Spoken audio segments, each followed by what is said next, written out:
If you're so smart, decode it. Maya William blinked at the sharpness of the question, but she didn't answer right away.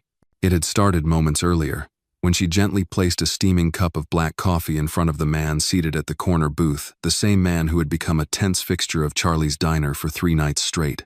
Victor Langston, billionaire CEO of Langston Dynamics, hadn't looked up. His eyes were locked on the screen of his carbon black laptop, fingers hammering furiously at the keys. Code scrolled rapidly, punctuated by red error markers that flashed like warning sirens. Maya hesitated, just a second longer than usual. Not enough for most to notice, but enough for Victor to feel it. Her eyes scanned the screen. "You need something else?" he snapped, suddenly lifting his head. His voice was sharp, brittle, tired, but mostly annoyed. Maya straightened, caught between habit and instinct. "No, sir. I'm sorry." She turned and headed back toward the counter, her steps even, her face unreadable. She returned to polishing the already polished counter, pretending she hadn't just seen exactly where his program was going wrong. She had only caught a glimpse, but the logical flaw had leapt out like a red flag in a field of gray, just enough to stir the part of her brain that had once aced algorithm design at Georgia Tech. Behind her, a chair scraped the floor. She didn't have to turn to know it was him. Moments later, Victor Langston stood at the edge of the counter, arms crossed, frustration radiating off him like heat from an engine. His tie was loosened. His forehead was creased with lines that no amount of Botox could hide. "Let me ask you something," he said, voice low and laced with disbelief. "You understood what was on my screen, didn't you?" Maya didn't answer at first. Her hands kept moving, wiping the same coffee ring for the 3rd time. He took a breath, leaning forward slightly. "If you're so smart, if you actually know what you're looking at, then what the hell are you doing slinging hash at a diner in the middle of nowhere?" Maya set the cloth down gently. Her voice came out quiet but steady. "Sometimes life doesn't line up with your resume." If Maya's quiet strength in that moment touched something in you, give this video a like. She deserves to be seen. And tell us in the comments where you're watching from. Because who knows, maybe someone near you is quietly rooting for Maya too. Victor smirked, but there was bitterness in it. "Sure, convenient excuse." He slid his laptop across the counter toward her, the screen still pulsing with error code. "There," he said. "Find the bug, fix it. If you're really who you pretend to be, show me." Maya looked at the screen, then at him. Her mind raced. Not because the task was impossible, it wasn't, but because she knew exactly what this was. A test wrapped in condescension. A man used to being the smartest in the room, daring her to prove otherwise in public. A small hush settled in the diner. A couple of regulars glanced over from their booths, sensing the tension. Maya inhaled slowly, her eyes flicking once more to the glowing screen. Her heart beat hard beneath her apron, and for the first time in a long while, something inside her whispered, "Don't walk away." Maya didn't move at first. She stood there, staring at the laptop screen with its tangled rows of JavaScript and Python spliced into a Frankenstein's hybrid of error-prone logic. A single recursive function looped endlessly, breaking the program's memory tree before it could finish executing. She could already see the misalignment in the base conditions and the unused fail-safes. She could fix it, that much she knew. But this wasn't about fixing a piece of code. Not really. Victor Langston stood across the counter, arms crossed, gaze unwavering. It wasn't the gaze of curiosity, it was one of cold challenge. The kind that comes from years of sitting on top of boardroom hierarchies and cutting off anyone who dared correct him. To him, this wasn't a request. It was an interrogation under the guise of intellectual banter. Maya folded her arms too. Not defensively, but firmly. "What happens if I fix it?" she asked calmly. Victor tilted his head, half amused. "You'll have a story to tell, that you impressed a billionaire while serving him coffee." She raised an eyebrow. "That doesn't pay student loans, or buy insulin." His expression twitched, as if he wasn't expecting her to throw weight back. "You want something?" he asked, voice tightening. Maya's eyes didn't blink. "I want to know why someone like you keeps coming to a place like this. Why you sit here with code that's supposed to run the next generation of your servers, and you expect a waitress to patch it while you insult her." For a moment, the air between them was still. Outside, a semi rumbled down the wet street. Inside, the lights flickered softly overhead, Victor looked down, then looked back up, visibly irritated but not walking away. "Fine," he muttered, sliding the laptop another inch toward her. "Then don't do it for me. Do it for the machine. It's broken. You see the fix. I know you do." Maya hesitated only a moment longer before walking around the counter, not out of submission but because the fire in her chest refused to go quiet. She sat down across from him in the booth, the smell of fried eggs and burnt toast lingering faintly in the air. She cracked her knuckles softly, then placed both hands on the keyboard. "What's your time constraint?" she asked without looking at him. 6 hours. System goes public again in the morning," he replied. "You'll get it in 20 minutes. She didn't say it with arrogance. She said it with the cold precision of someone who had once dreamed in code. Her fingers moved with practiced fluidity. She wasn't just debugging, she was rethinking his logic, identifying the philosophical flaw in how the function sought results. His code had been written for control, for tight loops, clean exits, and no surprises. But the data set it was pulling from was probabilistic, full of floating values and incomplete user sessions. She restructured the parser, created a dynamic input validator, and rewrote the callback sequence to include recursive guards. 10 minutes in, she paused, took a sip of water, then leaned back.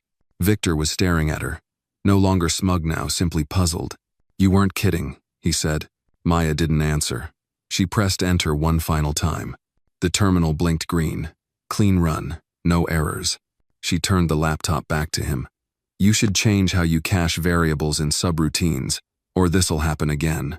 Victor's hands moved slowly over the keyboard, almost like he didn't trust what he was seeing. "How did you learn this?" "I was 2 semesters from finishing my computer science degree at Georgia Tech," Maya said, standing. "I had a GPA of 3.9. Then my mom had a stroke, and my little sister stopped speaking.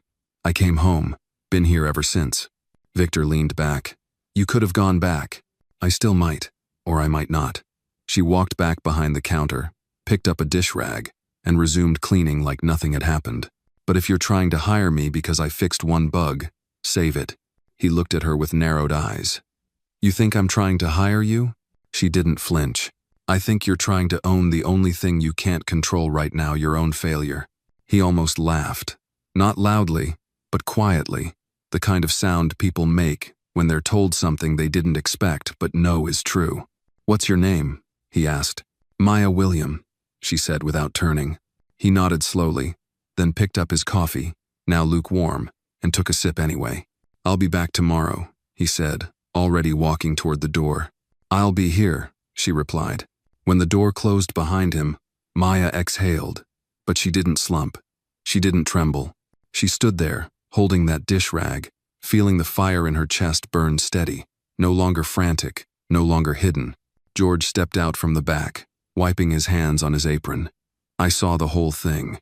Maya glanced at him. "I figured." He leaned against the counter. "He's not used to people like you. People who know how to fight quietly." Maya shrugged. "I wasn't fighting." George smiled. "Sure you were. You just did it with a keyboard." Later that night, as the last customers left and the diner lights dimmed, Maya sat by herself in the break room. She pulled out a tattered notebook from her locker, pages filled with code she had scribbled during cigarette breaks and dishwashing shifts. Her mind hadn't stopped coding just because her life had. She stared at the first page. A neural network structure she started designing 3 years ago. Incomplete. Forgotten. Maybe it was time to finish it. Not for Victor Langston. For her. She closed the notebook and stood up, stretching her back. The world hadn't changed yet. The diner still smelled like grease, and her apron was still stained, but something had shifted inside her. She hadn't just fixed a line of code tonight. She had remembered who she was, and more importantly, who she could still become. Maya arrived home just after 3 a.m., shoulders sore, her hair smelling faintly of hash browns and industrial soap. The neighborhood was quiet, just the soft hum of a faulty streetlight and the rhythmic chirp of cicadas outside the modest duplex in South Atlanta. She unlocked the door quietly, careful not to wake her mother or her sister. Inside, the house was dim, but warm. A crocheted blanket lay folded on the arm of the couch, and the faint sound of a breathing machine echoed from the back bedroom. She tiptoed across the hardwood floor, placing her keys in the chipped ceramic bowl by the door. Then she paused, listening. There it was. A small knock. 2 taps on the wall. Their signal. Maya turned toward the hallway and saw her little sister, Lila, standing there in an oversized t-shirt, barefoot, hands clasped nervously. Lila was 16 now. Brilliant, observant, silent, since she was 9. Maya smiled gently and signed, "Couldn't sleep?" Lila shook her head. Then she pointed toward Maya's laptop bag slung over her shoulder. Maya raised an eyebrow. "You want a code?" Lila grinned, nodded quickly, and just like that, the fatigue slipped from Maya's limbs. They sat at the kitchen table with mugs of warm milk. Maya opened the laptop, and the familiar glow of the screen washed over them like an old memory. Lila watched intently as Maya pulled up an old folder labeled Neurocode V2. It was a fragment of a project she started back in school, a conceptual neural network designed to map nonverbal communication patterns. Maya tapped a few keys, then stopped. Lila's fingers began to move. "Did you use bidirectional layers? You said that helps the context." Maya stared at her sister, then laughed softly. "You still remember that?" Lila nodded, smiling with her whole face. They worked side by side in silence for nearly an hour. Maya would type a line. Lila would correct it with a gesture, and together they danced through loops and nodes like musicians trading notes. It was the first time in months Maya felt not only capable but whole. But as dawn threatened the night's silence, Maya finally closed the lid. "Sleep," she whispered. Lila nodded, hugged her sister tightly, and disappeared down the hallway. Maya sat still for a moment longer, staring at nothing, until her eyes drifted toward the single sticky note on the fridge. It read, in fading ink, "You are allowed to be both tired and brilliant." She had written it to herself a year ago, but tonight, it felt like her future had left it there. Later that morning, Victor Langston returned to Charlie's diner. He walked in briskly, eyes sharper than the night before, dressed in a different suit, but with the same air of tightly wound control. Maya was behind the counter refilling sugar containers. "You're early," she said without turning. "You're still here," he replied. Maya faced him. "I work here. This isn't a tourist stop." He sat at the same booth, laptop closed this time. "I ran the patch you implemented across the entire server load last night." "And?" she asked. "It held. Not only that, it optimized runtime by 8%. My entire dev team has been trying to do that for months." He paused. "You did it in under 20 minutes. "Hey." Maya didn't smile. "Good to know your coffee breaks are profitable." Victor leaned forward. "I'm not here to offer you charity. I'm here because I'm smart enough to recognize when someone sees something the rest of us don't." She arched an eyebrow. "Didn't sound that way last night." His jaw tensed. "I'm not great with first impressions." "No," she said evenly. "You're just used to being the smartest person in the room." He blinked. "I was trained by some of the best minds in computer science," she continued. "I've written simulation engines for drone behavior and prototype scripts for multi-layer security models. And now, I refill coffee and mop floors. Life doesn't always follow logic." Victor was quiet. Then he said, "What if I told you that I'm rebuilding my R&D division? That I'm looking for someone to run a project no one else understands yet? Something that isn't just about systems but people, behavior, pattern disruption." Maya narrowed her eyes. "And what exactly do you think I am?" Victor didn't flinch. "Someone who sees patterns faster than most, and who knows what it's like to be underestimated." She didn't answer right away. He reached into his jacket and pulled out a manila folder. He slid it across the counter. Inside were architectural blueprints, diagrams of an AI system with adaptive reasoning modules, modeled off user unpredictability. He pointed at the final page. "I want to build a platform that understands why people make irrational decisions. Not just what they click, but why they click it." Maya flipped through it in silence. "You want empathy," she finally said. "Yes," he said simply. "That's going to require more than logic," she warned. "I know," he replied. "That's why I came back." Maya studied him. Not the man in the suit, but the man beneath it. Something in his posture had softened. The condescension was gone, or maybe buried. Still, she closed the folder. "I'm not looking for a savior," she said, "and I'm not trying to be anyone's redemption arc. I'm offering a partnership," he said. "No," Maya said.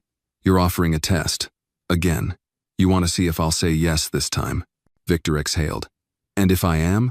Maya leaned forward. Then the answer is no. He started to speak, but she cut in, softer this time. But if you want to come back here tomorrow, without the pitch, without the folder, without the suit, and just ask me what I think about how people make decisions, I might answer. He stared at her. She looked down at the counter. But not while I'm on shift. Victor nodded once, stood up, and left the folder behind. She watched him go, then glanced at the diagrams again. Not because she doubted her abilities, but because, for the first time in years, someone had seen in her not just a code fixer but a designer. Later that night, after the shift, Maya sat back in her room with her old notebook again. She opened a fresh page. At the top she wrote, "Predictive empathy model," and then below it, "The machine doesn't need to be perfect. It needs to understand people." Because maybe that was the real code no one had ever truly cracked. Yet, the next night, Maya arrived at Charlie's diner 20 minutes early. Not because she was worried about the rush, Thursday nights were always slow, but because a part of her needed the quiet before whatever was coming.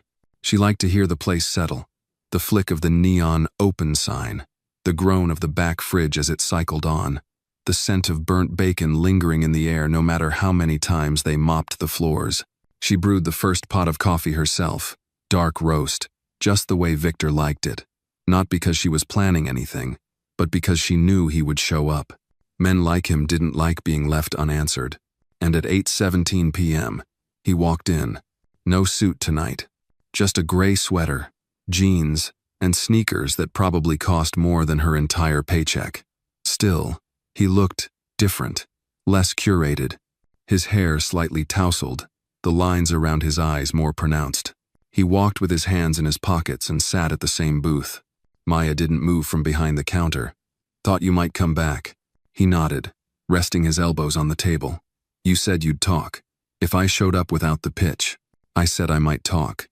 She poured a cup of coffee and brought it to his table, setting it down without ceremony. Victor looked at it. "You remember how I take it?" Maya gave a half smile. "You remember how I think?" He sipped the coffee. "I read through your notes. The predictive empathy idea, the way you've been framing it, it's not just AI. It's applied behavioral modeling. Human decision trees based on emotional logic. It's raw and smarter than anything my labs produced in 2 years. Maya leaned on the edge of the booth. "Why is that surprising?" "It's not," he said. "Not anymore." She studied him for a moment. "Then why do you look like a man who lost something?" Victor stared into his cup. "Because I think I did. A long time ago. I got so focused on controlling outcomes and eliminating error that I forgot why I got into this in the first place. Tech wasn't supposed to be about dominance. It was supposed to be about connection. Now all I do is manage risk and hedge liability." Maya nodded slowly. "And you think I can fix that?" "I think you can show me what I stopped seeing." She exhaled, folded her arms. "Let's be clear, Victor. I'm not interested in being someone's moral compass or a mascot for humble tech leadership. I don't want to be hired so you can say you elevated a diner waitresses and pat yourself on the back at your next board meeting." Victor's eyes tightened. "That's not what this is." "Then what is it?" He sat forward. "It's an offer. Not for a job. For a build. You write the rules. You define the parameters. I back it. I fund the platform you want to create." Maya narrowed her eyes. "No strings?" "One condition," he said. "You can't disappear. You can't code this in a vacuum. I want to learn with you. Not from you. With you." She tilted her head. "That's 2 conditions." He grinned. "Consider the second one a flaw in my logic loop." Maya didn't smile back. Not yet. But something inside her loosened. "I have one condition too," she said. He raised an eyebrow. "Name it." "You don't get to own my story. If this thing works, if it grows, I want it to lift more than just me. I want it to fund scholarships for girls who code, especially those who've had to leave school to care for family, like I did." Victor nodded. "Done. And the name stays," she added. "Predictive empathy." Victor leaned back. "It's better than anything our branding team would come up with." Maya reached into her apron and pulled out a folded pager sketch from the night before. It showed a neural map overlaid with a soft branching structure. Instead of labeling it system architecture, she had written trust patterns. Victor took it gently, eyes scanning the lines. You don't build systems like this by accident. Maya looked at him steadily. Number, you build them because you've been broken in places no one sees. A long pause followed. Neither of them said anything for a while. Outside, the streetlight blinked twice. A young couple walked by holding hands, laughing. Victor folded the paper carefully and slipped it into his jacket. There's a space in our satellite office 15 minutes from here. No corporate noise, no executive overhead, just a server room, whiteboards, and good Wi-Fi. Maya raised an eyebrow. And what would I be? Lead developer, principal architect. No one gets to override your designs. Not even me. Maya nodded. And compensation? You name it. I want a seat at the board if this turns into a product. Victor didn't blink. Granted. And full creative control. He smiled. Already yours. Maya looked away, her fingers tapping the counter lightly. She was silent for a while, then asked, You know what happened to my scholarship at Georgia Tech? Victor shook his head. I lost it the week my mother collapsed. Stroke. Hospital bills came fast. She couldn't walk. My little sister Lila Shea stopped talking that same month. I spent 6 months trying to juggle work, classes, and caretaking. Something had to go. Victor's voice was low. You made a choice. You saved your family. I buried myself to do it. You're still here. Maya nodded. Barely. But I'm still writing code in my head every day. That's what people don't understand. Even when you're wiping counters and smiling through exhaustion, your mind is still sharp. Still dreaming.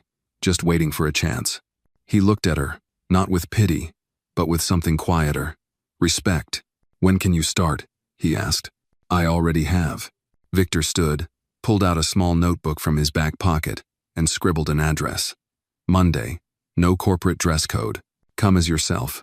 She took the note, read it, folded it once, and slid it into her pocket. Bring real coffee.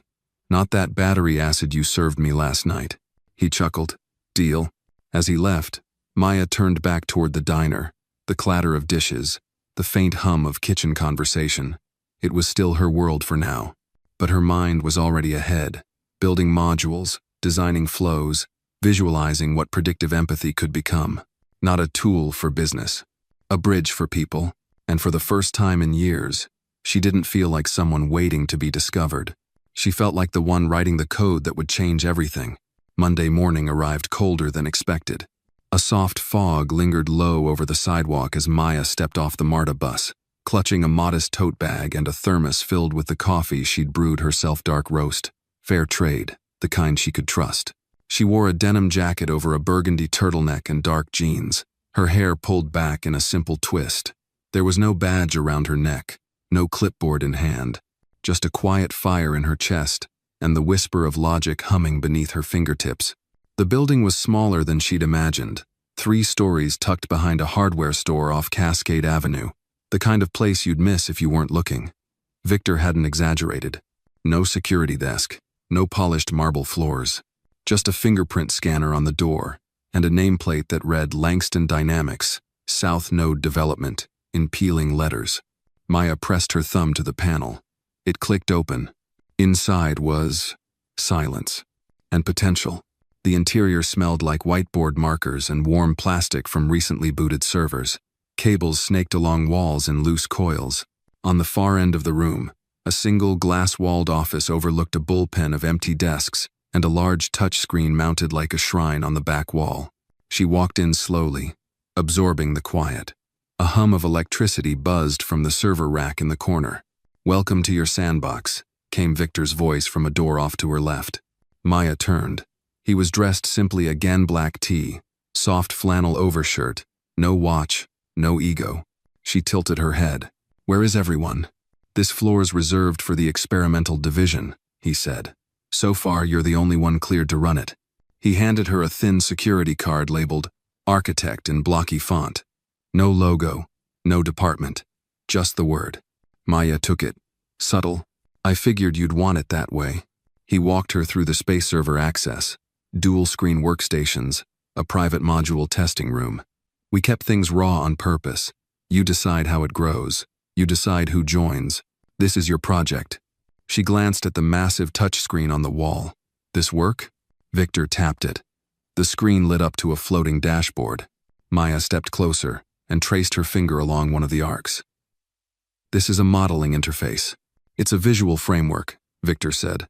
"I had it installed last year, but we never had anyone who could translate empathy into design language." Maya turned toward him. "Because you were looking in the wrong places." Victor didn't argue. He just nodded. She set her bag down and rolled up her sleeves. For the next few hours, Maya moved like a conductor at her podium. She mapped out the emotional logic tree she'd drafted in her notebook, layering it onto an interactive decision chart. The core idea behind predictive empathy wasn't to interpret user behavior by static metrics like time on page or click patterns, but to understand why a user hesitated, why they changed their mind, and when trust was earned or lost.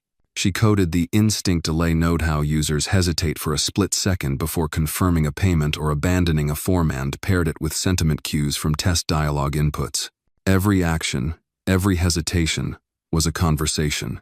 Victor watched silently at first, then joined in when she asked him to simulate user feedback as a test subject. He was awkward clunky with the inputs but earnest. Around noon, Maya sat back and smiled. "We just mapped emotional feedback from a 5-step onboarding sequence." Victor raised an eyebrow. "I thought that would take weeks." "It would, if you weren't using empathy as the anchor variable." She leaned forward. "You can't fix behavior by analyzing error. You fix it by understanding motivation." Victor studied the screen. "And if motivation's buried under years of fear, doubt, or bias?" She looked at him directly. "Then the system learns by listening longer." He nodded slowly. Later that afternoon, Maya asked if she could bring someone into the lab the following day. "My sister," she explained. "She's nonverbal, but she understands systems better than most." Victor didn't hesitate. Of course. By 3 p.m., she had outlined the first build phase, created a temporary interface to visualize branching empathy triggers, and started constructing a basic NLP model tailored to interpret emotional cues, without requiring text input, something Lila could eventually use, if they succeeded. Victor ordered lunch falafel wraps and lemon soda, and they ate at the window bar, overlooking the quiet parking lot. Between bites, Maya asked, "Why me?" He didn't answer right away. Then he said, "Because when I first met you, I was blind. And the moment you spoke, I saw something I hadn't seen in years. Clarity, courage, and mercy. You corrected me without humiliating me. That's not just intelligence. That's leadership." Maya sipped her soda, eyes steady. "I wasn't trying to lead. You were leading anyway," he said. That night, Maya returned home, exhausted but ignited. Lila was waiting, sitting cross-legged on the couch with a tablet in her lap. Maya knelt beside her and signed. "You free tomorrow?" Lila's eyes lit up. She signed back quickly. "You're bringing me in?" Maya nodded. "You're the only one I trust to break what I build so I can build it better." Lila hugged her so tightly, Maya had to blink back tears. As the evening wore on, Maya sat at the kitchen table, her old notebook open again. She crossed out the phrase user behavior matrix and wrote instead emotional dialogue loop, and underneath it, one more line: systems fail, but people learn. Because this wasn't just about code anymore. It was about what happens when someone finally sees you not as a liability, not as a second chance but as the original blueprint, and trusts you to build. The following morning, Maya stood at the corner of the main lab space, watching Lila explore. The girl moved with quiet focus, her fingers skimming along the base of the touchscreen wall, her eyes sweeping over the data projections like someone reading sheet music. There was no hesitation, only presence. Maya had seen her sister like this only a few times in life, deep in attention, pulled into the rhythm of structure and pattern. Here, in this minimalist space of blinking code and glowing dashboards, Lila looked more alive than she had in months. Victor entered a few minutes later carrying 2 paper bags from the cafe down the street. He paused when he saw the girl. "That her?" Maya nodded. "That's Lila." Victor approached slowly, offering a smile. "Hi, Lila. I'm Victor." Lila gave a brief glance, a polite nod, but her attention was already on the screen. "She doesn't speak," Maya said, standing beside her, "but she sees everything." Victor handed over the bags. "Breakfast?" Maya chuckled softly. "You're learning." Oh, they sat down on the edge of the testing bench, and Maya pulled out a muffin for Lila, unwrapping it carefully and placing it beside her sister without a word. Lila gave a quick sign thank you and went back to scanning a branch of emotion mapping nodes. Victor leaned closer to Maya. She understands this? She doesn't just understand it. She feels it. That's her edge. She lives where words don't reach. Maya glanced at the whiteboard behind them. Your team will run simulations for weeks and miss what she'll catch in 1 hour. For the next 2 hours, Maya guided Lila through the early model of predictive empathy. They tested input variations, reaction delays, and facial micro-expressions parsed through the webcam. Lila didn't need prompting. She made suggestions by pointing, signing, and at one point, grabbing a marker to draw her own branch on the glass panel. Victor watched from the side, arms crossed, one eyebrow raised in astonishment. At some point, he muttered, "She's writing live behavior loops in her head." Maya nodded. "And she's never been formally taught. This is all instinct and curiosity." Victor looked at her. "She's the kind of person our systems usually overlook. And that's why they fail," Maya replied. By noon, they had restructured the trust feedback module based entirely on Lila's insights. Where Maya had once charted a linear path of trust trigger, reaction, confirmation, Lila had added recursive nodes, creating emotional mirrors that responded to prolonged silence or facial stillness. It was subtle, elegant, and powerful. The system no longer waited for user input. It began to anticipate silence as a form of communication.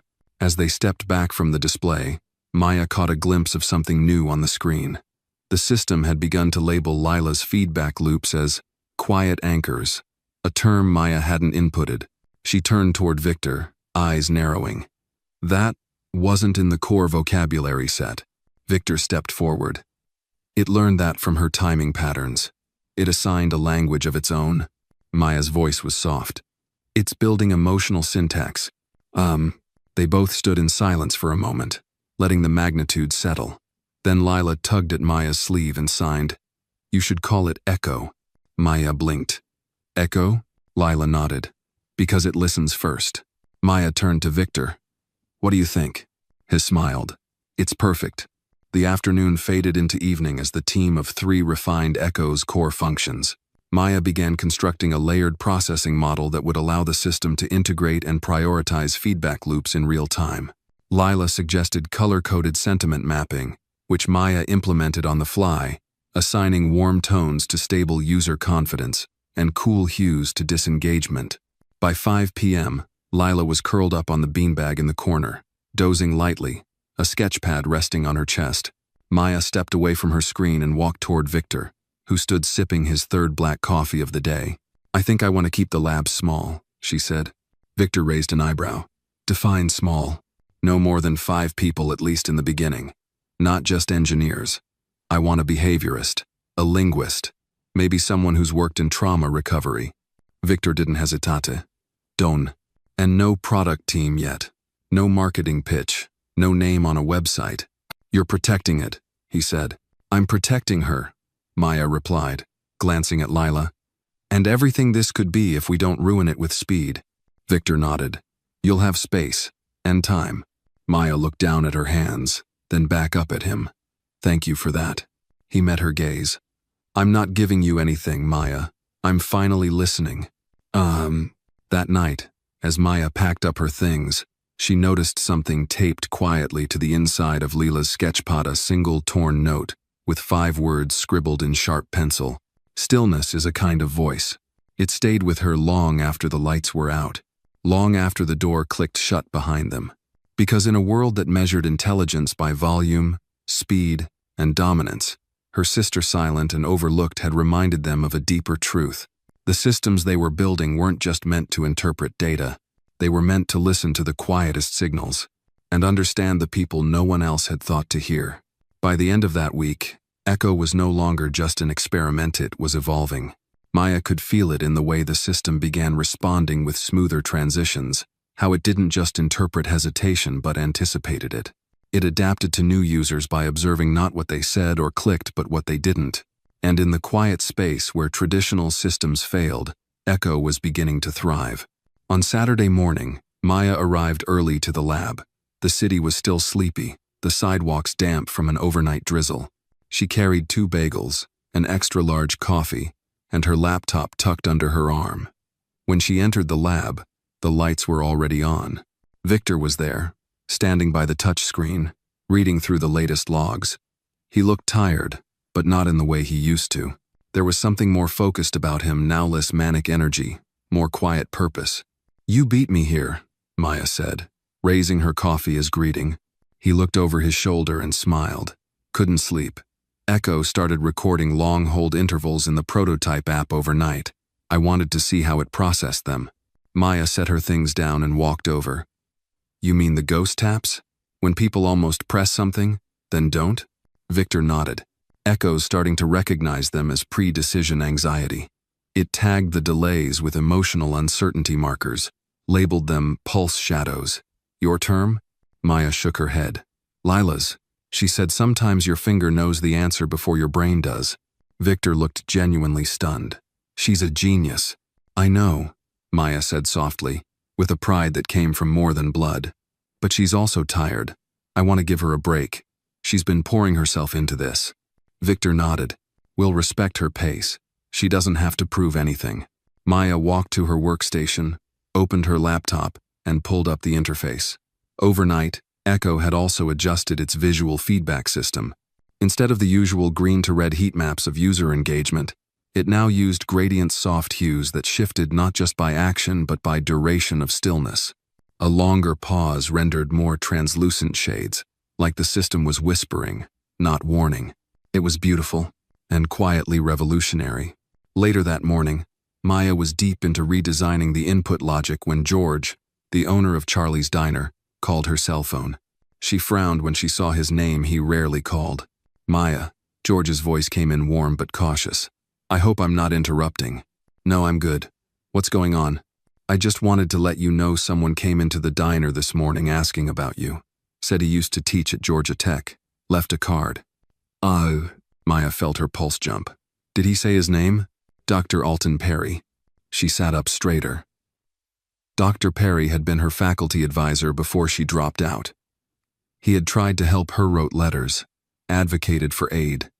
But the system had its rules. Her situation had been too sudden, too complicated. "Did he leave a number?" she asked. "Wrote it on the back of the card. Said he read an article online about a soft AI interface being tested in Atlanta. He figured it had to be you." Maya hung up with a thanks and stared at the name. Dr. Perry. He had once called her the kind of coder who writes like she's composing music. She hadn't spoken to him in 4 years. She told Victor, who gave a thoughtful nod. "Invite him here. Let him see what you've built." Maya hesitated. "What if he thinks I wasted it?" Victor looked at her. "Then he didn't understand your path." An hour later, she sent a short email. "Dr. Perry, thank you for reaching out. If you're available Monday afternoon, I'd love to show you something I'm proud of." The reply came within 10 minutes. "Maya, I've been waiting 4 years to hear that sentence from you. Monday, 3 p.m. I'll be there." Monday came with a weight Maya couldn't shake. She dressed with more intention than usual, pulling on a navy sweater and simple black trousers, not to impress, but to stand in what she'd earned. When she and Victor arrived at the lab, Lila was already there, working quietly through the morning session logs. She gave Maya a thumbs up and a small, encouraging smile. At exactly 3 p.m., Dr. Alton Perry stepped into the lab. He looked older, his salt and pepper beard now fully gray, glasses slightly thicker, but his eyes were exactly the same, direct, warm, curious. He spotted Maya instantly and smiled. "Maya William," he said. "You were the only student I ever lost sleep over." She laughed, the tension breaking just enough. "Hopefully I make up for it today." He walked toward her, glancing around. "Victor Langston's new lab. I didn't expect to find you here." Maya led him to the central screen. "I didn't expect to be here either, but things change." She walked him through Echo. She explained its origins, its logic, its purpose as a surveillance tool, not as a manipulator of behavior but as a listener, a machine that paused before responding, that weighed silence as data, not failure. She let him watch as the system ran a live simulation mapping Victor's own hesitation patterns during a trial login form. Every pause, every backspace, every eye movement tracked and contextualized, not to sell him something, but to understand what confused or unsettled him. When it ended, Perry didn't speak for a long moment. Then he said, "You've built something I've never seen before, something that listens without extracting, that reads without invading. Do you understand how rare that is?" Maya felt her throat tighten. "I don't want to predict people," she said. "I want to reflect them. Let them see their patterns without being punished for them." Perry smiled. "You've done more than make up for lost time." He reached into his satchel and pulled out a faded envelope. "I kept this," he said, handing it to her. "Your last draft thesis proposal. I thought it was too good to throw away. Seems I was right." She opened the envelope and saw her handwriting. A title, Emotion, Aware Interfaces in Nonverbal Communication. She hadn't read those words in years. Perry stepped back. "I want you to know your name's still on that wall. In the computer science building, the Hall of Honors. We never took it down." Maya blinked. "Why?" "Because you didn't fail. You paused. And now you're finishing it your way." That night, when everyone had gone and the lights were dimmed, Maya sat alone in the lab. Echo's interface glowed quietly on the wall. Lila's note stillness as a kind of voice was now pinned beside the main screen. Maya reached for a keyboard and typed a single line of code. Echo. Listen. True. Then she leaned back and closed her eyes. The future was no longer an unreachable dream. It was here, and it had her voice inside it. The first public test of Echo came sooner than expected. It wasn't announced, wasn't branded, and certainly wasn't wrapped in corporate ribbon.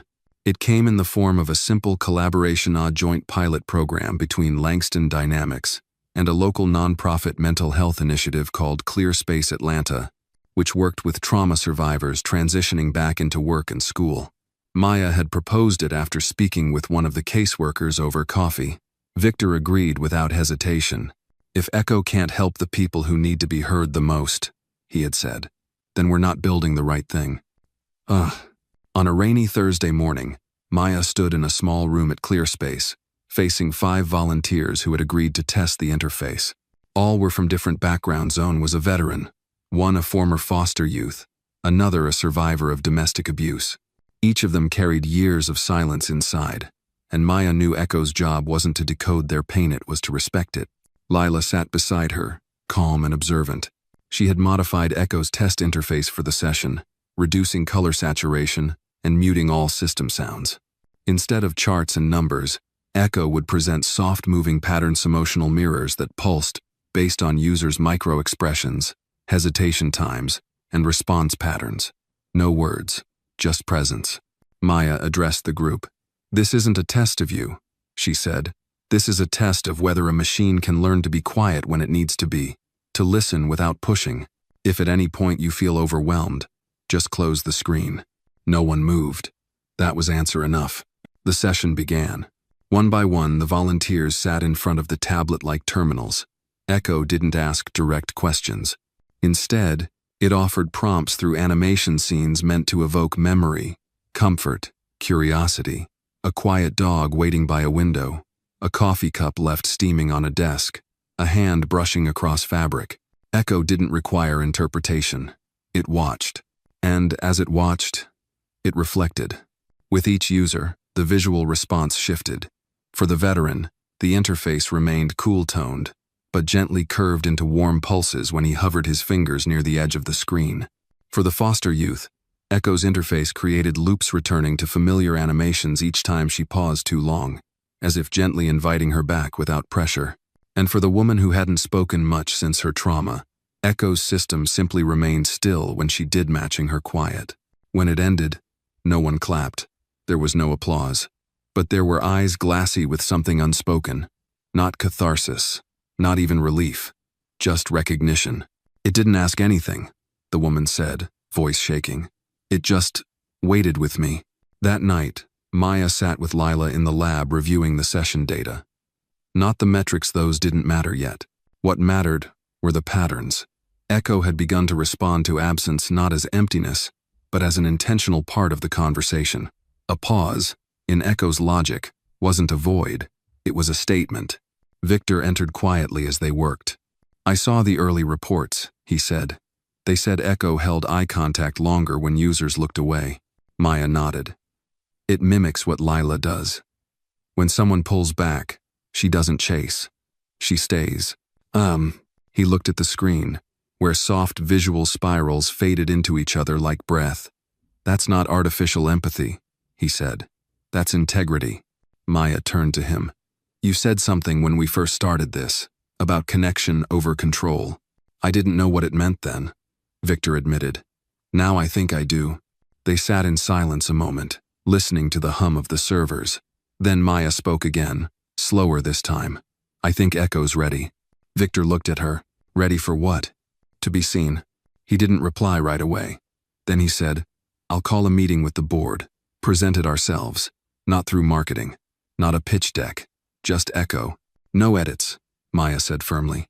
"No rewrites. They see it as it is." Victor gave a solemn nod. "As you made it." The board meeting was set for the following Tuesday in New York. Maya hadn't flown in 3 years, not since her mother's second hospital stay. But she made the arrangements. Victor booked first-class tickets, but Maya exchanged hers for economy and donated the difference anonymously to ClearSpace. "Echo doesn't come from luxury," she told him. "It comes from listening. Let's not forget that." The night before the flight, Maya and Lila sat at the kitchen table. The air smelled like fresh laundry and vanilla candles. Lila signed quietly. "Are you scared?" Maya replied, "A little." "Because of them?" Maya shook her head. "Because this matters." Lila reached into her hoodie pocket and pulled out a folded slip of paper. Maya opened it slowly. It was a sketch, a spiral, open on one end, like a wave. Beneath it, Lila had written, "It listens to heal." Maya swallowed hard. "You're coming with me." Lila smiled. "I thought you'd ask."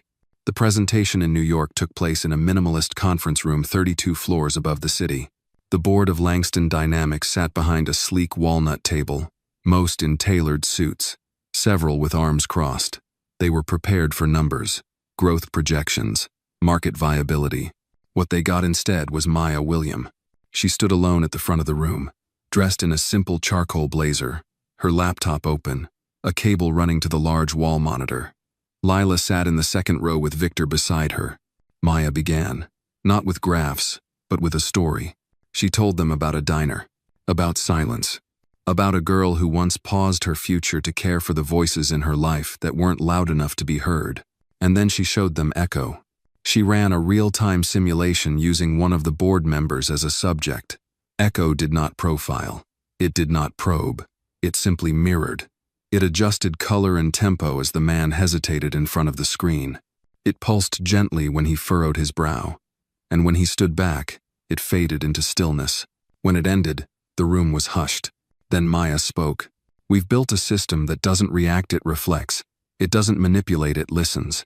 And in doing so, it reminds us that technology doesn't need to be louder. It needs to be wiser." The head of the board, a woman named Evelyn Drake, leaned forward. "And what exactly are you proposing?" Maya met her eyes. "That we let Echo exist not as a product to be sold, but as a platform for trust. One that partners with mental health services, educational institutions, even justice reform, places where silence is misunderstood." Drake narrowed her gaze. "That's not a standard business model." Maya replied evenly. "It's not a standard system." Victor finally spoke from the second row. "And if we don't support it, I'll fund it independently. But I'd rather Langston Dynamics lead the future than watch it happen from the sidelines." Drake looked at the rest of the board. Several nodded slowly. A few hesitated. But the room had changed. Not because of the pitch, but because of the pause. Later, on the elevator ride down, Maya stood beside Lila and watched the city blur by beneath them. "You did it," Lila signed. Maya shook her head. "We did." Victor looked at them both. "And the world's about to feel it." The elevator doors opened, but Maya didn't step out right away. She took a breath, then whispered, "Let's go write a better system." And this time, the world would listen. Maya returned to Charlie's Diner 3 days after the board presentation. She didn't have Toshi, wasn't on the schedule, and she certainly didn't need the paycheck anymore. But something in her needed the clatter of plates. The hiss of a hot griddle, the way the door chimed when regulars walked in like it was the front porch of an old friend's house. The diner hadn't changed, and Maya loved it for that. The booths were still vinyl green, the coffee still a little too bitter unless you caught the first brew of the day. George was behind the counter, apron stained, glasses smudged. When he looked up and saw her, his entire face lifted. "Look who remembered where she came from," he said, his voice a familiar rasp of warmth. "I never forgot," Maya said, sliding into the stool at the counter, placing her hands on the cool laminate like they were grounding her. George poured her a cup without asking. "They talk about you now, you know. Tech blogs, newspapers. The woman who taught a machine to wait. That's my Maya." She shook her head, laughing softly. "It's not just me." He leaned on the counter. "It never is. But you stood when they wanted you to stay small. That's something." Maya took a sip and looked around. The early lunch crowd was beginning to trickle in. A pair of city workers in reflective jackets, a teacher she recognized from the high school 2 blocks away, and a woman with 2 children quietly coloring on placemats. She saw them all differently now, not because they'd changed, but because she had. Victor arrived 10 minutes later, out of place in his tailored coat but making a genuine effort to blend in. He spotted Maya immediately and raised a hand in greeting. She gestured for him to join her, sliding over one stool. "I see the Council of Elders is here," he joked, nodding toward a booth where 3 old-timers were arguing over baseball scores. "They've forgotten more than we'll ever learn," Maya said, sipping her coffee. Victor placed a tablet on the counter, screen lit with a message. Echo just cleared its first integration pilot. The feedback from the ClearSpace counselors? Overwhelming. One of them said, "It listens better than people." "That's a problem," Maya said. Victor blinked. "What do you mean? If a machine listens better than people, that means people stop trying." He looked down at the counter. "So what do? We don't just deploy Echo," Maya said. "We teach with it. We build it into schools, community centers. We train people to listen again." Victor looked at her, thoughtful. "You sound like a founder." Maya shook her head. I sound like someone who spent too long not being heard." "Ugh."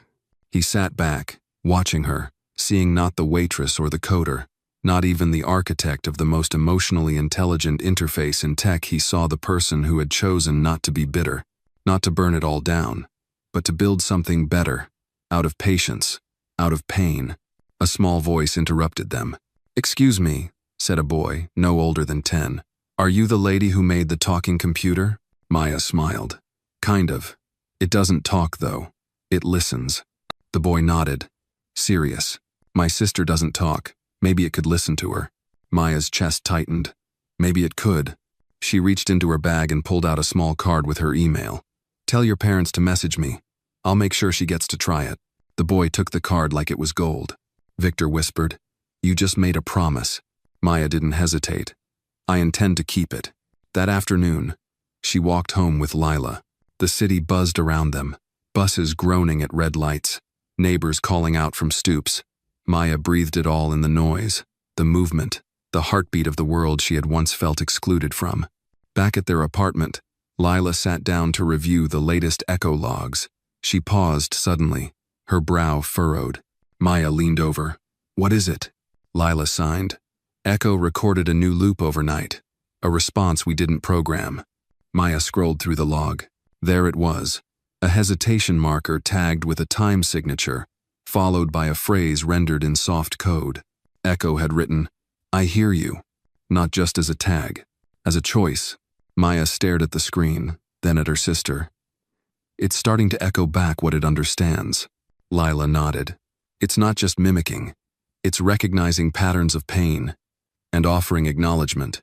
Maya sat down slowly, absorbing the weight of that. They had hoped Echo would listen. But this was something deeper. This was a system beginning to understand empathy not as a function, but as a responsibility. That night, Maya stood on the apartment balcony, the lights of the city shimmering like a constellation of unspoken stories. Below, life moved on people crossing streets, holding hands, arguing on stoops, laughing too loud. She listened, not to any one sound, but to the space between them. The silence that Echo had been born from. She looked up at the stars and whispered, "I hear you too." And in the quiet that followed, she finally felt heard.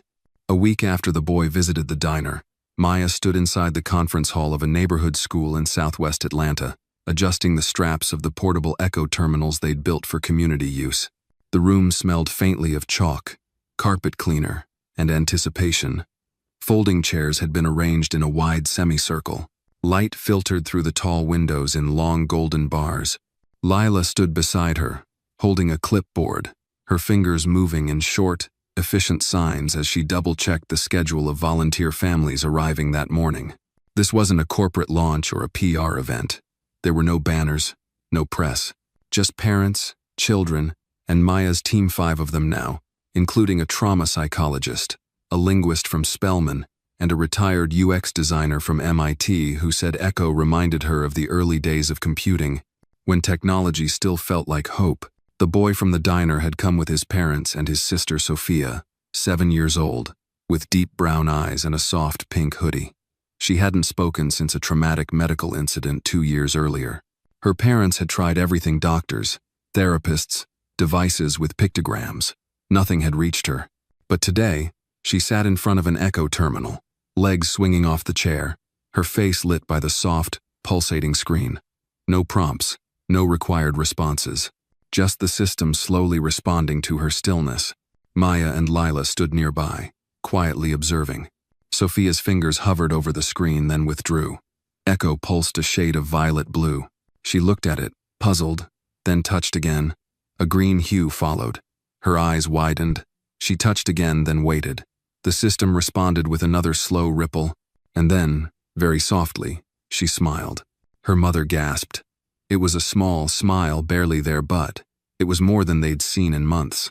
She's engaged, her father whispered. She's choosing to stay. Maya said nothing. She didn't need to.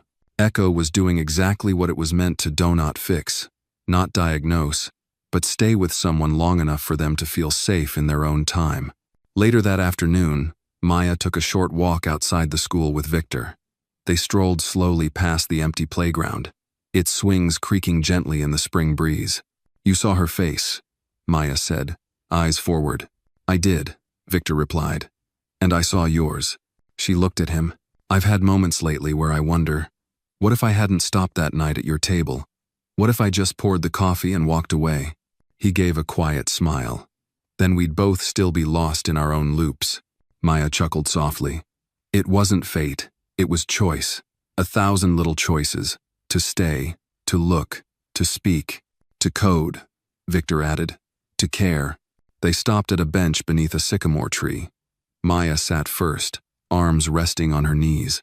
"We can't let this become another tool locked behind patents and partnerships," she said. "I want Echo in every school, every clinic, every diner if it helps." Victor nodded. "And it will. We just have to be careful how we scale it. Fast is tempting, but depth matters more." Maya took a breath. "I don't want it to lose its voice." "It won't," Victor said, "because you gave it yours." That night, back at the lab, Maya stayed late. Everyone else had gone home, including Lila, who had gently insisted she sleep, signing, "Even heroes need REM cycles." But Maya couldn't rest yet. Something was gnawing at her. She sat at the primary terminal, scanning the latest logs. Echo had started building internal relationships between users, not in the data mining sense, but in how it registered similar emotional patterns across sessions. It wasn't just responding anymore. It was connecting. It was beginning to form empathy clusters, recognizing recurring expressions of grief, joy, hesitation, even hope. One entry, flagged by Echo as incomplete but important, caught her eye. It had been captured during Sophia's session. A short burst of haptic input, a sequence of touches that echoed the rhythm of a lullaby's melody. Maya blinked. She played the sequence back through the audio filter Echo used to translate nonverbal cadence. A slow, pulsing, rising, falling beat. She sat back, stunned. Echo had interpreted it not as random input, but as a form of communication. It had saved the pattern, logged it, noted its recurrence across 3 other nonverbal users. Maya whispered, "You're hearing music." She pulled up the display and began layering the sequences. One from Sophia, one from a different user at ClearSpace. one from a child at a foster care shelter. They were variations, but with unmistakable rhythm and tonal parallels. Echo had picked up on a shared, subconscious language in physical interaction, a code within the code. She felt something swell in her chest, awe and responsibility. The next morning, she shared the findings with Lila and the team. The linguist, Dr. Webb, was stunned. "You may have uncovered a cross-trauma haptic language. That's never been documented before." Maya looked at Lila. "You recognized this rhythm before, didn't you?" Lila nodded. "It's how I used to tap your hand when I couldn't say I was scared." Maya closed her eyes, remembering the soft, repeated rhythm, all those nights during the worst of it, the hospital visits, the school calls, the whispered fear. Echo had been listening not just to users, but to memory itself. Victor joined them an hour later and reviewed the data. "We have to take this further," he said. "This isn't just feedback. This is raw, emotional code." Maya nodded slowly. "But we do it with care. We consult with neurologists, therapists. We don't exploit it. We understand it." He agreed. They named the new module Resonance, a layer of echo designed specifically to interpret rhythmic, nonverbal patterns in emotionally affected users, not to label them, but to preserve their meaning, like a song passed down without lyrics. As the day drew to a close, Maya returned to the diner. She didn't stay just long enough to see George, to pour one cup of coffee, and to sit in her favorite booth for a few minutes with her notebook. She wrote one sentence: "Echo doesn't speak in our language. It listens in our memories." Then she tucked the notebook back in her bag and stood. Outside, the sun was setting, casting warm gold over the street, and Maya William, former waitress, daughter, sister, architect of a quiet revolution, walked into that light knowing the real code wasn't in the system. It had always been in her. It was past midnight when the email arrived. Maya was alone in her small apartment, curled on the couch with a fleece blanket over her legs and a cooling cup of tea on the table beside her. The city outside was hushed, bathed in the soft orange glow of distant street lamps. Her mind had been drifting, half asleep, still holding the echoes of Sophia's haptic pattern in her thoughts, when her laptop chimed. She rubbed her eyes and clicked open the message. Subject: Urgent, Infringement, Termination Warning. From legal@etherxcorp.com to maya.william@ecolabs.org. The email was cold, brutally professional.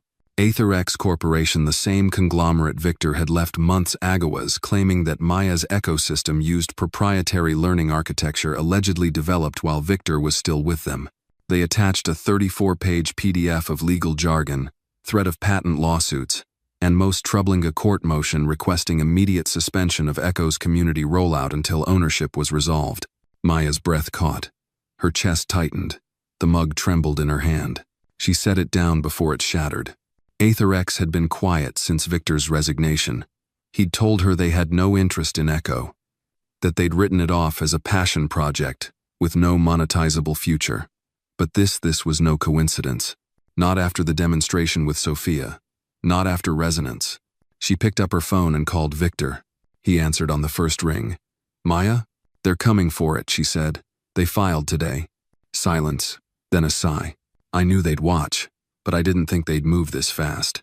They're accusing us of using tech you built at EtherX." "I didn't," he said firmly. "I left every line of code behind. Echo is entirely ours." "They don't care," Maya said, voice flat. "They want to freeze us. Stall us until they can replicate it and slap their name on the side." She stared at her reflection in the dark window. Her eyes were tired, her jaw clenched. "I'm not letting them take this." We won't," Victor said. "But we'll need to be strategic. We need public support, testimonies, experts. We need truth," Maya replied. The next morning, she gathered the team. They met in the lab's main room, surrounded by the glow of terminals and whiteboards scribbled with code, concepts, and phrases like dignity through design. Victor explained the situation calmly. Lila interpreted. Dr. Webb sat quietly, her fingers drumming the edge of the table. Jonah, the systems engineer, looked pale. "They think they can steal this from us?" he muttered. "We built it with our own hands, our own grief." Maya stood. She looked at each of them in turn. "This isn't just about us anymore," she said. "Echo belongs to every child who's touched that screen and finally felt seen. It belongs to every caregiver who heard a soundless voice say, 'I'm here.'" She paused, voice steadying. "They want to silence Echo before it sings." Victor nodded. "So we amplify it." Over the next 3 days, Maya and the team worked around the clock. They reached out to every family that had used Echo. Parents sent in testimonials, videos. One clip showed a non-verbal teen composing an entire drum loop through tactile rhythm, guided only by Echo's soft, pulsing lights. Another featured an elderly veteran using Echo to reconnect with his granddaughter who had never spoken a word. His voice broke on camera as he said, "I never thought I'd get to know her." The story spread fast. A retired teacher in Detroit posted an essay titled, "The Machine That Listened When No One Else Would." It went viral. News outlets picked it up. Then came the interviews. Victor gave one to NPR. Maya was invited to speak on a podcast hosted by a mother of 2 autistic children. She was hesitant. Public speaking wasn't her strength, but Lila stood behind the camera, signing encouragement. In her soft, clear voice, Maya said, "Echo doesn't solve trauma. It honors it. It gives space for it to breathe without being forced into words." When asked about EtherX's claims, she replied simply, "We didn't steal their code. We reclaimed our humanity." But even as the public rallied, the legal shadow grew darker. EtherX filed an injunction. A court date was set. One night, a black SUV parked across from Maya's apartment.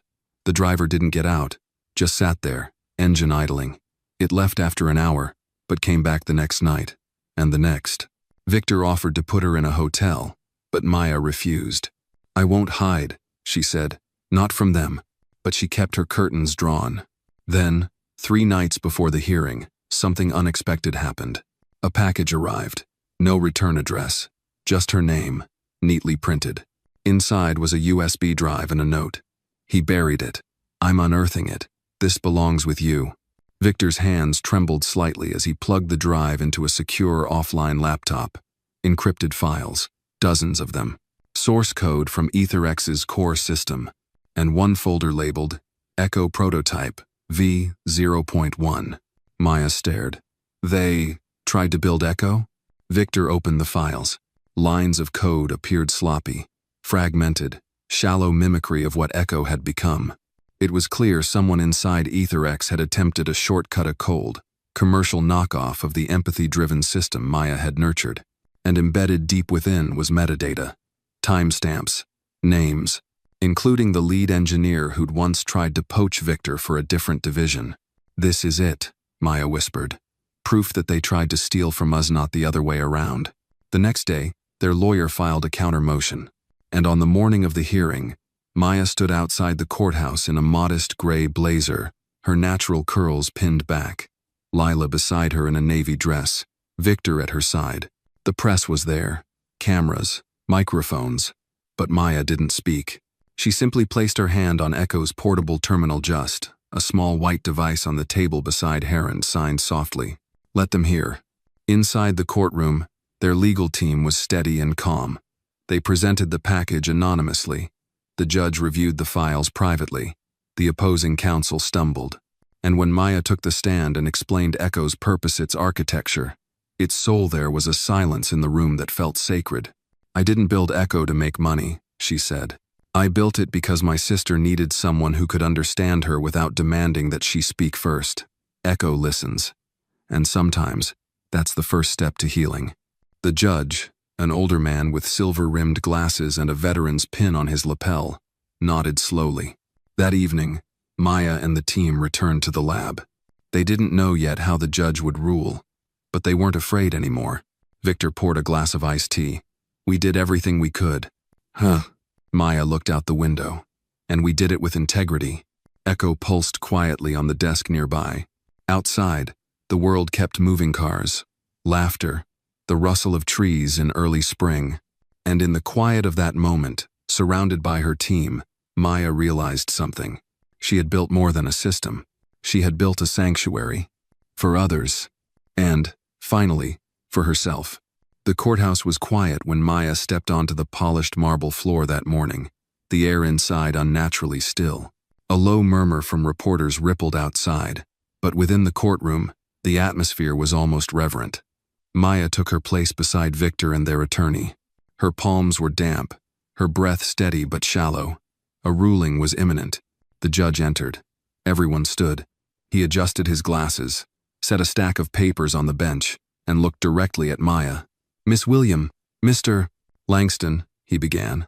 "I've reviewed the evidence, technical documentation, personal testimonies, and confidential data anonymously submitted to this court.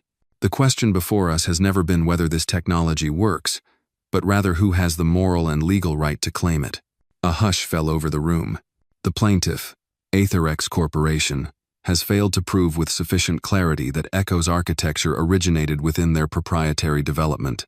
Furthermore, the defense has demonstrated not only technical distinction, but a broader purpose rooted in social need and community transformation. He paused. Maya's heart thumped like a drum. This court denies the injunction. Echo will not be suspended. Furthermore, it is the ruling of this court that Aetherex Corporation cease all attempts to replicate or interfere with the deployment of Echo and its affiliated technologies. Ownership is confirmed to Maya William and her team at Echo Labs. Maya blinked. Then, like the breaking of a wave, it hit her. They had won. A breath escaped her lips, shaky and full of light. Victor's hand gripped hers briefly beneath the table. Lila wiped her eyes silently beside them. The reporters were waiting when they exited the courthouse. Cameras flashed. Microphones reached forward like steel flowers. Maya stepped up. The words weren't prepared. They didn't need to be. Echo was never just code, she said. It was never about algorithms or lawsuits or patents. It was about people, the quiet ones, the ones we overlook, the ones we push aside because their language doesn't fit ours. Echo exists because my little sister couldn't speak with her mouth, but she could speak with her heart. And now, thanks to all of you, she'll be heard. The crowd clapped. A few people wept. That night, they returned to the lab. But it wasn't just a lab anymore, it was a beacon. Flowers arrived. Letters. A group of veterans donated funds to help distribute ecosystems to rural clinics. Schools sent emails requesting pilots. One inner-city principal wrote, "Our students need this because they deserve to be understood." Maya stood in the center of it all, looking around at the people who had become her family. Lila, signing a joke to Dr. Webb. Jonah, still obsessively tweaking the latency metrics. Victor, quiet for once, his face softer than she'd ever seen it. The next morning, a package arrived with a handwritten note. For the woman who taught machines how to listen. Inside, a sleek silver plaque, engraved with the words, "The National Award for Social Impact Through Innovation, presented to Maya William, Echo Labs." She sat with it for a long time, running her fingers over the letters. Then she set it aside, gently, and returned to work. Later that week, Maya returned home to find a small envelope under her door. No name, no stamp, just her name in fine cursive. She opened it. Inside was a photo. Her, Sophia, and their mother, from years ago, before the sickness, before the silence, back when they lived in Atlanta, and the world had seemed full of impossible possibilities. On the back, a single line. "She always knew you'd make something beautiful." Tears sprang to her eyes before she could stop them. For a moment, she just stood there, holding the photo to her chest. Weeks passed. Echo expanded. Rural hospitals, special ed classrooms, even elderly care centers began requesting custom units. The technology evolved, but the heart remained the same. Maya insisted. Every new design must begin with empathy, not efficiency. One afternoon, Maya and Victor stood before a small crowd at a school in Birmingham, Alabama, as a young girl 7 years old, nonverbal, blind touched Echo's smooth surface. It pulsed softly. Then, after a long pause, she tapped her fingers. A robotic voice emerged, soft, measured. "Hi, I'm Ava," the girl's mother sobbed. Victor looked over at Maya. She didn't speak. She just nodded, eyes shining, and reached down to squeeze the girl's hand. Afterward, as the sun dipped low and painted the sky gold, Maya and Victor sat on the hood of his truck, parked just outside the school lot. He passed her a bottle of iced tea. "You ever think it'd go this far?" "No," she said. "But Sophia did. She always said I'd do something important. She was right. Maya looked up at the sky. Sometimes I feel like she's still here, like echoes her voice just passed through me. Victor glanced over. You ever wonder if, maybe, this was what all the detours were for? All the late nights, the heartbreak, the broken code, the spilled coffee. He chuckled. Especially the coffee. She smiled. Yeah, maybe they were all just breadcrumbs, leading me here.